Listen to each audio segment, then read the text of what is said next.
Hello everyone, my name is Kurshada, and today I'll be teaching you how to fix the threads on your barrel or the threads on one of your accessories when there's some kind of damage onto them. Let us begin. Okay guys, so before beginning this process, I want to let you know that doing this could possibly cause the warranty on your rifle or any of your accessories that you have to be voided. So keep that in mind. Now, if you don't care about the warranty or the warranty has already surpassed its lifetime, then it doesn't really matter. Now, also with that, I want to let you guys know that this is just a temporary fix to an issue that you might run into some point in time, be it because of wear and tear or because of the simple fact that you might have, made a mistake trying to thread an item or an accessory onto your barrel and then causing the threads to be damaged. For this example, I'll use my G&G Banff as the example, since when I try to remove the orange tip, I caused uh, some of the threadings on the tip of the barrel to be damaged. So with that, let us begin. We'll go through first the process of what tools we need, and then after that, we'll begin each rethreading, whether it is the barrel or the accessory. So now you might ask yourself, what tools do you need in order to be able to fix at least these kinds of issues? One of the tools that you'll need, or at least one of the parts that you'll need, is called a die. Uh, they sell these types of dies on many like Home Depot, Lowe's. More specifically, if you want a die that's more specific to this size, I'll be putting the sizes of the die and the tap, which is the other part that you'll need in order to fix the threadings. Is usually you don't find it in regular hardware stores. So I ordered these through Amazon. I'll also put the links for those as well as the other parts. The other part that you'll need is a tap. And it's this little sort of a rod with threading at the end, right? And that helps tap into the actual item itself and actually start threading the threads. And usually these are used to actually cut threading as well as to clear threading. So those are the two tools that you'll need. You'll need a die and a tap. Now, in order to be able to use these two items, right, you'll need a die handle, which looks like this. This is a very basic die handle. And then you'll need a tap handle. And each of these handles are set for specific sizes. For this die, it goes up to 38 by 14. So it goes up to a pretty large size of die. And this tap handle goes from 1/4 of an inch to 3/4 of an inch, or M6 to M20. Some of these taps or dies might be set in different systems, so also make sure you take that in mind. Now again, for the sizes, at least for the threads, I'm using a 14mm by 1mm, which means that the 14mm is the actual size or diameter, and the 1mm is the spacing between the threads. So I'm using a 14mm by 1mm, so make sure you do that. Now, in order to be able to use the die, which is the first thing that we'll use, is you'll see that a lot of the die handles have sort of some screws around it used for it to hold on to the actual die. But how is the die gonna go in, and which is the right side that's supposed to be facing? So the face of the actual die is where everything else is inscribed. So this part that you're watching is the actual face of the die itself, and this would be the bottom, the clear side, where there's no engraving on it.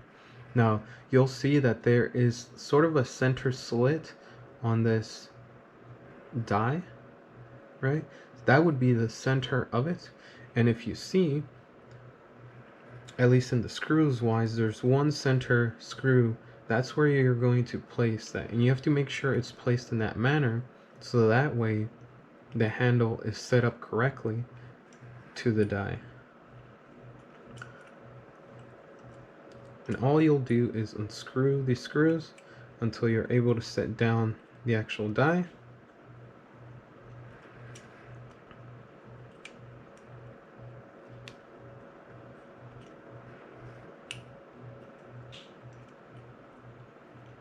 You should be ready to go. It'll sit in, you'll screw in by hand. There's no necessity of actually using a screwdriver or anything like that. At least I haven't had that issue. You'll set down the die and your die is ready. Now for the actual tap, it's pretty much the same thing, but there's a handle. You rotate it out. You want to set down the actual handle and place the actual tap down and screw it back in. You might need to lift it up slightly a bit so that the grooves or the corners sit well into it, and then you'll hand tighten it as much as you can, and that should hold down the actual tap, and that's how you'll set your tap, at least for this portion. Now before we begin, when you're using a die, in order to fix the threads on the barrel, you'll need some type of lubricant. Now for this example, we'll be using WD-40 as a lubricant that's going to be used in order to make it much easier for us to actually cut through the threads and help it clear them out. Now for this, you can do it two ways. Before I do that, let me put on my handy-dandy gloves, just to make sure you don't get that nasty odor that the WD-40 puts out. I don't know about you, but I don't want to smell like that. Now take in mind as well that WD-40 does degrade certain plastics and certain things on an airsoft rifle, so just make sure that you're careful with it and to wipe out anything that has previously been used, especially if you're using any rubber washers or anything like that, because it will degrade it. Again, for this we'll be using WD-40, but I'll be using a Q-tip instead of directly applying to it.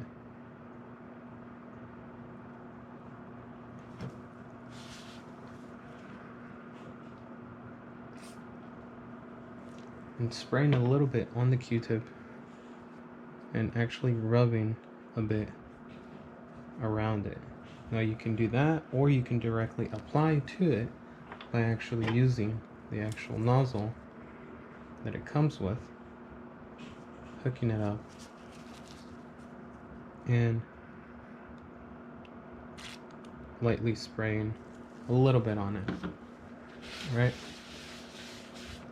So, how do we start this? Again, you need to ensure that the die is set facing the appropriate direction. When you set down the die, you place it down onto the actual threading or the initial threading. Now the other thing that I forgot to mention is that you have to remember that this type of threading is negative, which means that in order to actually screw in something, you have to use what is known as you have to rotate it towards the left, right? So in this case, lefty is tighty and tighty is loosey, you know. So you'll begin the process by actually rotating the handle.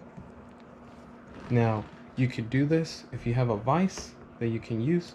You can use the vise to hold on to the actual barrel. If you don't, you can hold it with your legs, or have someone help you out and use it. In this case, I'm not having any type of resistance, so because I have already fixed this barrel before. So you'll be rotating the die to the left, and during the process of rotating it, you might run, again, even though you're using a lubricant, you might run into resistance. To fix this, you'll rotate back to the right to loosen up any of the chips or any of the metal chips or anything obstructing through the rails, and once again go back towards the left.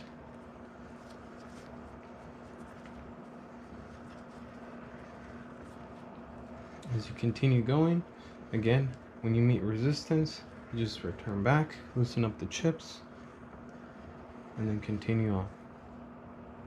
And you'll keep on doing it until you reach the very end of the rails. Make sure that you do not overdo it, because it could cause more damage to the actual barrel than what you want.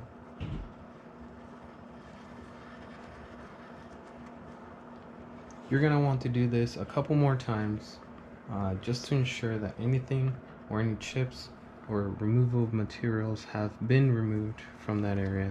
And you'll notice that within the actual cutting rails of the die, you'll see some metal chips. Make sure you clean that afterwards. Once you're done with that, you clean off the excess lubricant off of the barrel to avoid any issues.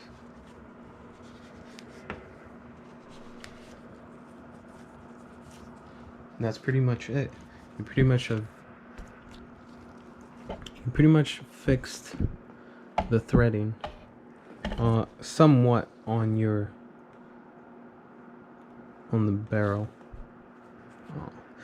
To a certain extent, some of these barrels, or some of the issues that you might run into, is that there's so much damage that there's no threading that can't be created in order to do that. And unfortunately, there's nothing that you can bypass through that.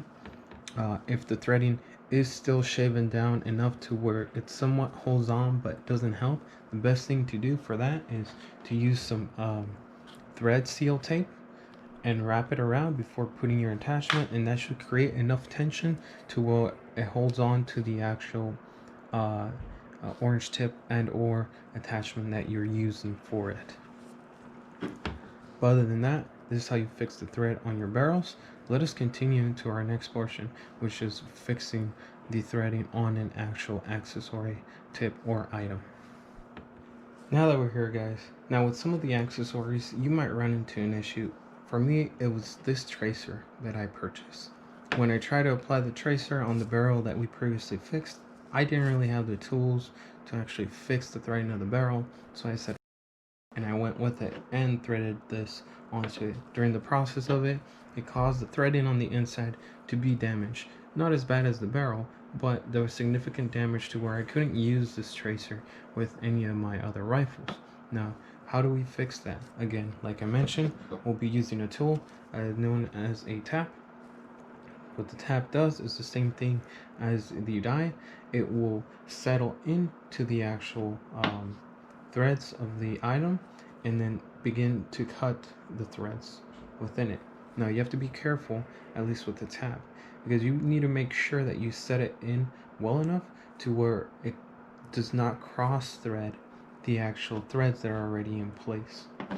If not, then you'll have serious issues when it comes to threading and it'll completely ruin the item.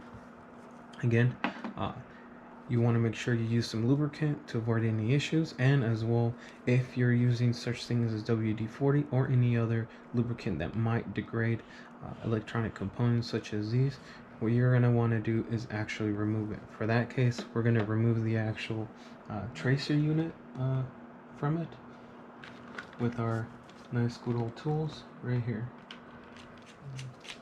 Simple and easy as to removing one screw and removing the actual tracer unit and any loose pieces that might fall out during the process. And now all we have is the piece being used, which contains the threads in it. Now when you set this in, again, remember, you'll lubricate the area slightly a bit by spraying a little bit onto the actual area. Let it rotate around. Any excess, you might want to scoop it with a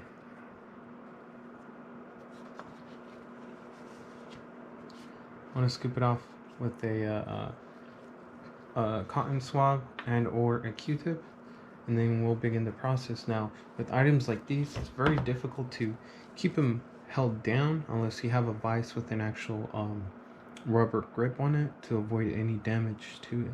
So if you can, either use an actual hand tool to hold onto it, or your hand if there's not much resistance with it. Now again, you have to make sure the tap is straight and starts threading in the appropriate way. In this case, again, these types of threads are negative, so you'll have to go towards the left.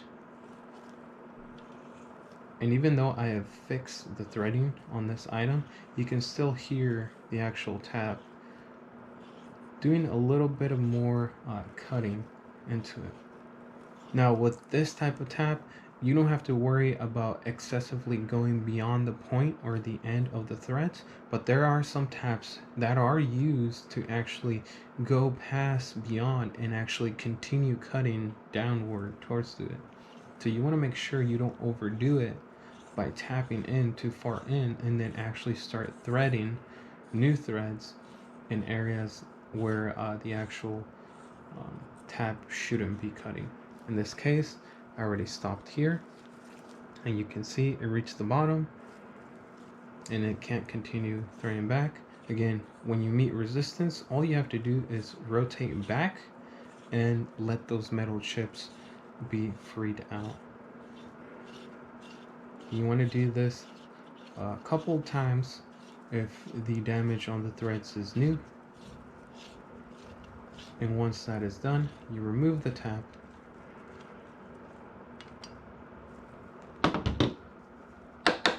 Tap away any metal chips, or with a brush out any metal chips to avoid any further damage on newer barrels or other barrels with it. With that, we end the process of actually fixing at least attachments that have this kind of threading. Okay guys, and with that, we've finished fixing the threading in our barrels as well as the threading on our accessories. Please let me know what you think about the video, and as well if you have any questions on what happened in the video or any doubts of what you're trying to do, please let me know in the comments down below. And don't forget to leave a like and a subscription to this channel, so that way I can continue making these videos, maintenance videos, and all airsoft related content. With that being said, my name is Crow Shadow. Don't forget to follow me on my social medias being shown right now on the video. And until next time, guys, thanks.